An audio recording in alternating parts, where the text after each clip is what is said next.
Eritreia, África Oriental.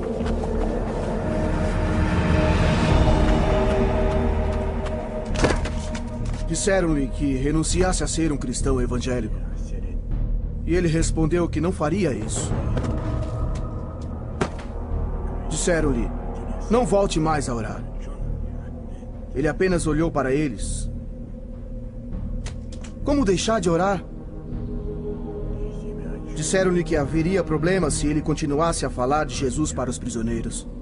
Disseram-lhe que seria torturado se insistisse em ler os trechos da Bíblia contrabandeados na prisão. Disseram-lhe que o livro era a causa de todos os seus problemas. Disseram-lhe, desista! Desista, pois é perigoso.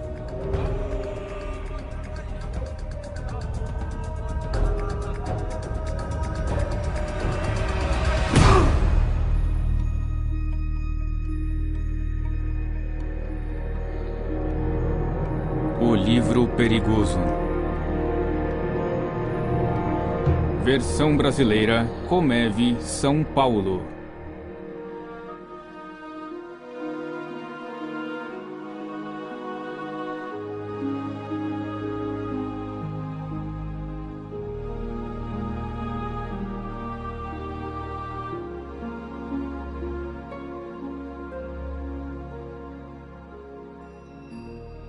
Não parece tão perigoso. Mas Isaac, o prisioneiro que acabamos de ver, discordaria. E não apenas ele, mas milhares em seu país, Eritreia, como milhares no mundo afora, afirmam que este livro é um perigo muito grande. Para esses cristãos, o que vocês verão agora seria considerado um milagre. Observem.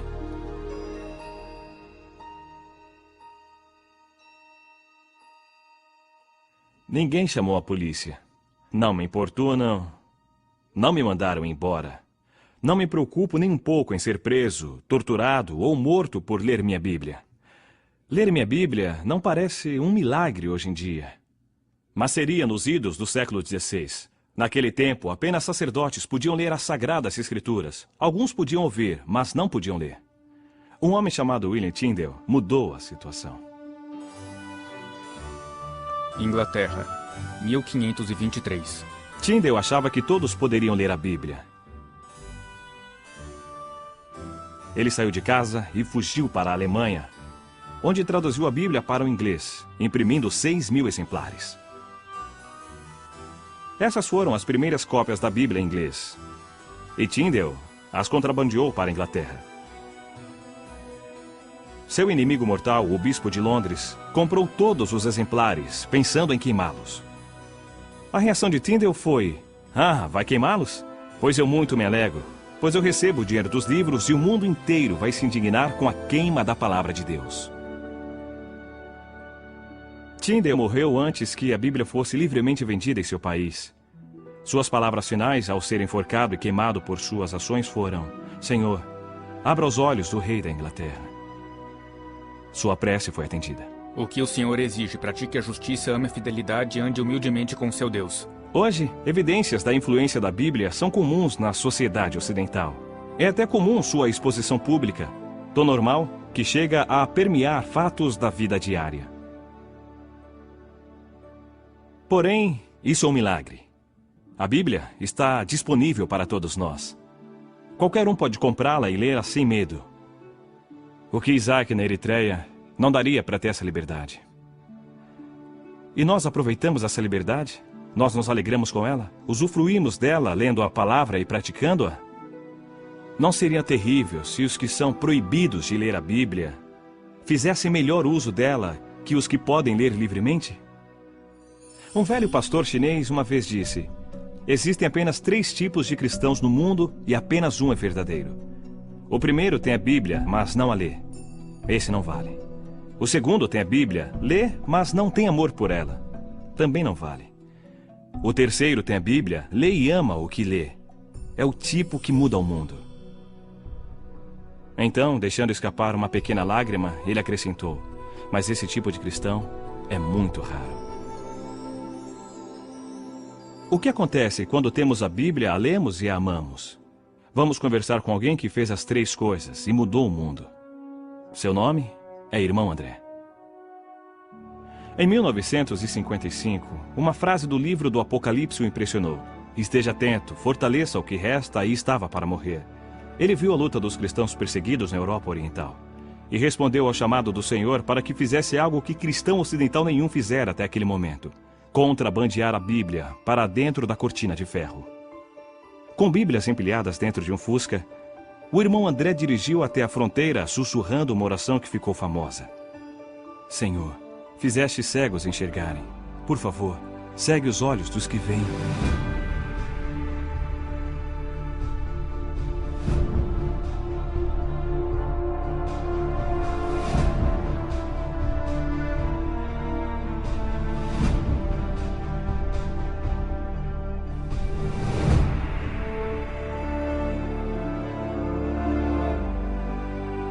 Deus respondeu à sua oração. E o irmão André ficou conhecido em todo o mundo como o contrabandista de Deus. Irmão André, os governantes ainda acham que a Bíblia é um livro subversivo e perigoso. E por que eles têm tanto medo da Bíblia? Porque a Bíblia nos faz novas pessoas. Qualquer sistema no poder, religioso ou político, teme a hora em que Deus entra na vida de alguém, porque agora ela serve a um novo rei. O apóstolo Pedro disse em Atos que devemos obedecer antes a Deus e depois aos homens. De repente, quem está no poder perde o controle sobre o homem que lê o livro. Nós, por meio desse livro, nos tornamos um povo de opinião, povo de convicções tão fortes que nada as abala, mas sempre baseadas no amor, na compaixão e sempre sob o comando direto do Senhor. E quanto aos cristãos que não vivem sob regimes totalitários? Há sentido em dizer que a Bíblia é um livro perigoso, mesmo vivendo numa sociedade livre? Sim, e essa é a razão dos ataques contra nós cristãos, porque lemos a Bíblia. O método é diferente, o efeito é o mesmo. Somos muito ocupados para ler toda a Bíblia. Nós seguimos alguns trechos, passagens selecionadas, versículos. Devemos nos tornar pessoas segundo a Bíblia, ler o livro inteiro, toda a obra, pelo menos uma vez ao ano. Se é demais, você é preguiçoso. Como esperar que o Senhor o abençoe, o use e o proteja se tem preguiça de ler sua palavra, pela qual milhares de pessoas foram mortas? Profetas foram mortos por ela. Os apóstolos foram mortos por ela.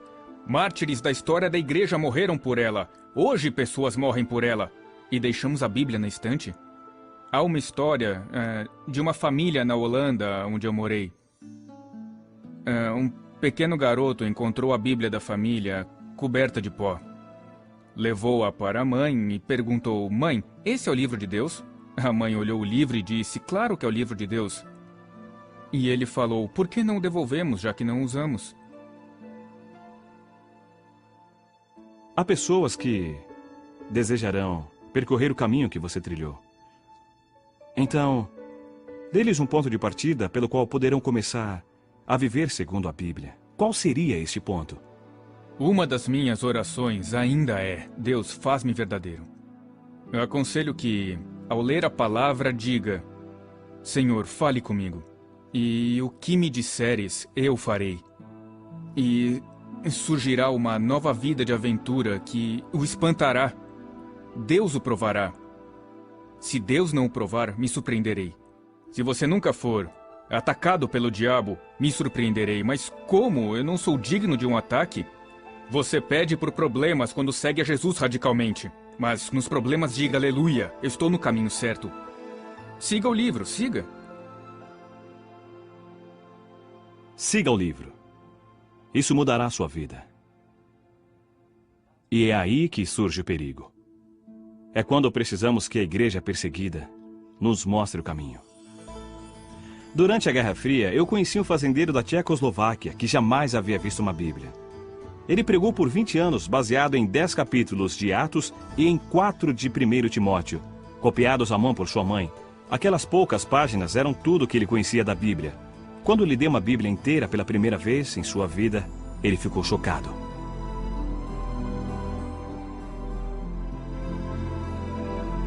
Ele me disse: agora terei muito mais problemas. Agradeço por ter me dado o livro mais perigoso do mundo. E depois ele perguntou: você tem esse livro há muito tempo? Diga-me, que belos problemas ele lhe causou. Que pergunta! Foi direto ao meu coração. Que belos problemas a Bíblia lhe causou. Ela deveria causar problemas para todos nós? Será que a Bíblia já me pôs em perigo? Ou é apenas um chamado aos irmãos Andrés deste mundo e daquele pastor tcheco? Parece coisa da Guerra Fria.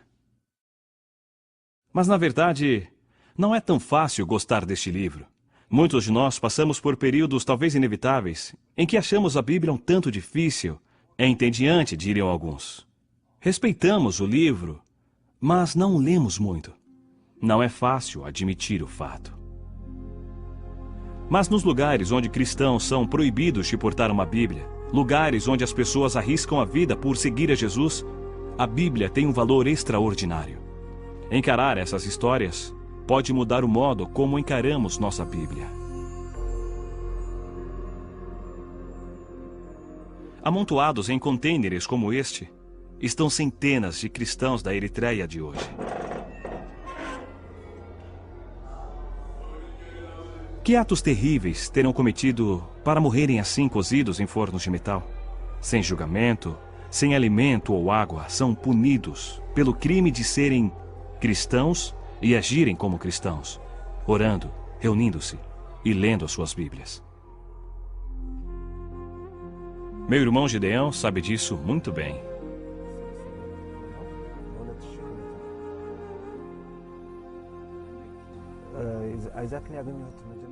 O comandante de Isaac costumava dizer que não o trocaria por 10 outros soldados.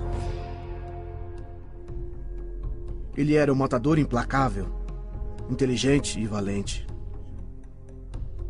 Isaac também gostava de se divertir com bebidas e muitas mulheres.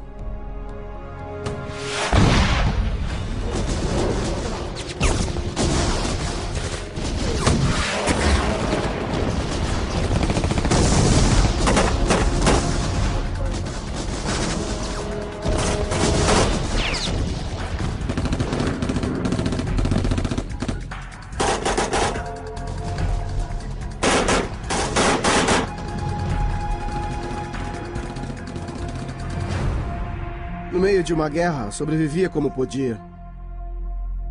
Ele não respeitava os oficiais, que eram condescendentes, pois queriam que ele lutasse.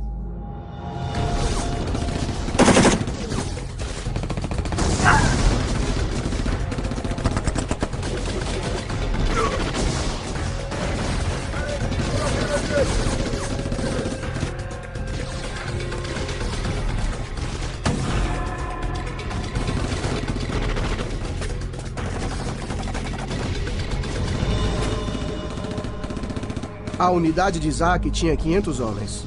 450 morreram em batalha. A maioria dos sobreviventes estavam seriamente feridos. Isaac saiu ileso.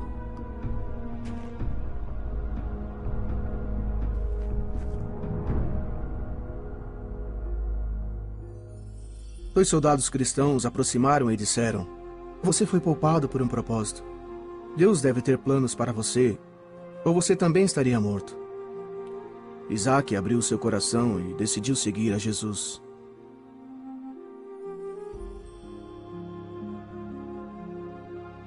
Daquele momento em diante, ele abandonou os vícios, respeitou seus superiores e todos notaram algo muito diferente em Isaac.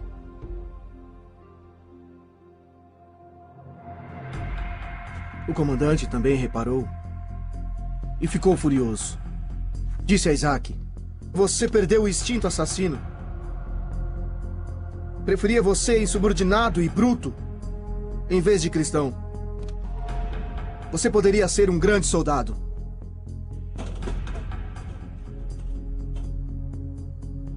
Ordenaram a Isaac se afastar dos cristãos. Proibiram que ele lesse a Bíblia.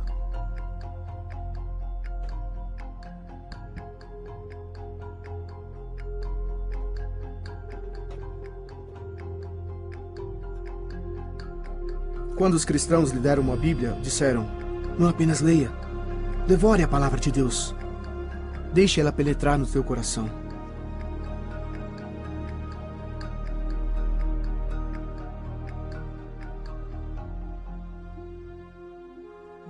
Isaac tinha cuidado para que ninguém o visse lendo a Bíblia.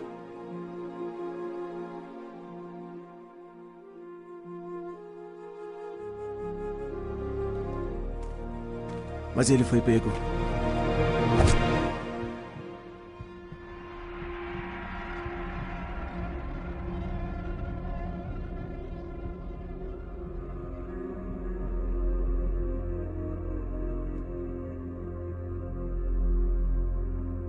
Após dias sob o sol, perguntaram a Isaac se deixaria de ler a Bíblia. E ele disse: "Não, eu não posso." As torturas aumentaram. Eles o amarraram e mantiveram na posição helicóptero por 7 longos dias.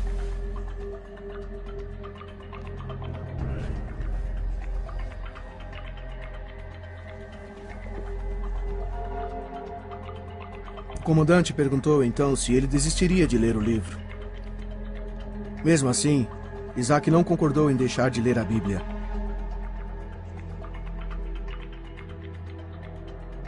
O comandante o jogou dentro do container junto com os outros prisioneiros. Havia tanta gente que eles tinham que dormir em turnos.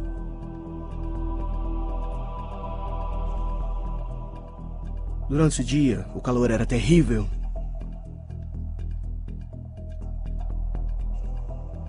À noite, o frio os fazia tremer.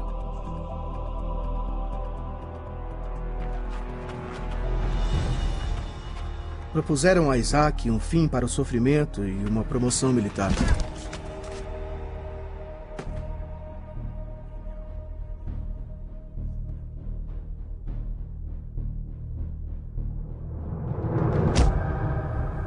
Queriam que ele concordasse em abandonar a Bíblia, não falar com cristãos, não falar de Jesus e não orar.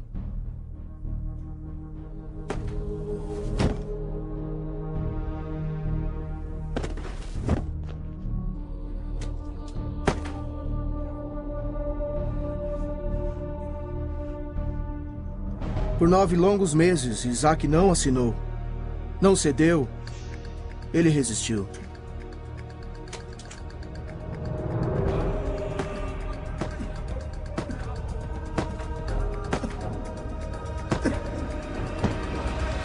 Em 2004, o comandante desistiu.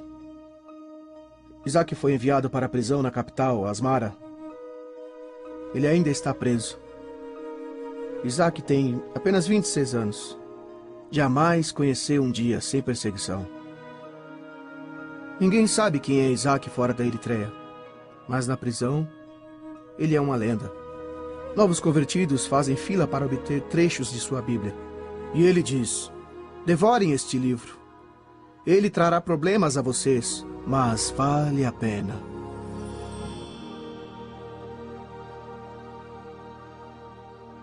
Passou muito tempo desde que Tyndale morreu por contrabandear Bíblias para a Inglaterra. Perseguição por ler a Bíblia já é passado na Inglaterra. Mas a história de Isaac abre os meus olhos para uma incrível liberdade que eu desfruto. Liberdade que Isaac jamais terá. Não sei quanto a vocês, mas a realidade de Isaac sofrendo na prisão de Eritreia abala o meu mundo confortável. Muda a minha visão da Bíblia, transforma a seriedade do meu compromisso.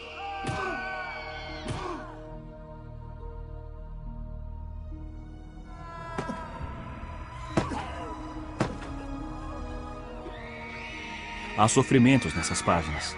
Sangue foi derramado e é derramado para que cristãos possam ler este livro. Lembrar-me disso muda tudo. Este é meu pacto de Isaac. Isaac manteve-se firme e jamais assinou um papel dizendo que não leria mais a Bíblia. Eu me comprometo a ler a minha Bíblia de outro jeito. Primeiro, eu me alegrarei com a liberdade que tenho de abrir esse livro e lê-lo sem medo. Não vou mais subestimar isso. Lutarei para manter essa liberdade e por justiça para aqueles que, como Isaac, não têm a liberdade que eu tenho. Segundo, vou me lembrar dos que foram perseguidos no passado, pessoas como Tyndale, que deram sangue para pôr este livro em minhas mãos. Todo o país ocidental tem um Tyndale em seu passado. Lembrarei de orar por cristãos perseguidos que nesse momento arriscam suas vidas para oferecer a palavra de Deus aos seus compatriotas. Terceiro, eu serei radical em meu compromisso de ler e obedecer este livro. O irmão André disse, examine o livro e deixe que o livro examine você. Siga o livro. Lute pela justiça, ame a misericórdia, sirva a Deus. Talvez eu encontre problemas, o melhor tipo de problema. Problemas pela causa de Cristo. Nunca mais verei este livro da mesma maneira. Ele é perigoso? Depende. É seguro sobre a mesa ou numa prateleira. Mas quando abro e leio, sou desafiado. Devo ser sincero comigo mesmo em minhas intenções. Deus pergunta, você seguirá o meu livro? E se eu disser, sim, serei mudado. E isso é perigoso. É uma transformação na vida. E quanto mais eu ler, mais o Senhor me pedirá para segui-lo. E mais problemas eu terei. Mas ao longo do caminho, haverá muita alegria por confiar a própria vida nas mãos de Deus. Que lição poderosa mostrou Isaac, preso por causa de Jesus Cristo na distante Eritreia. Sigam o livro. Sigam o livro perigoso.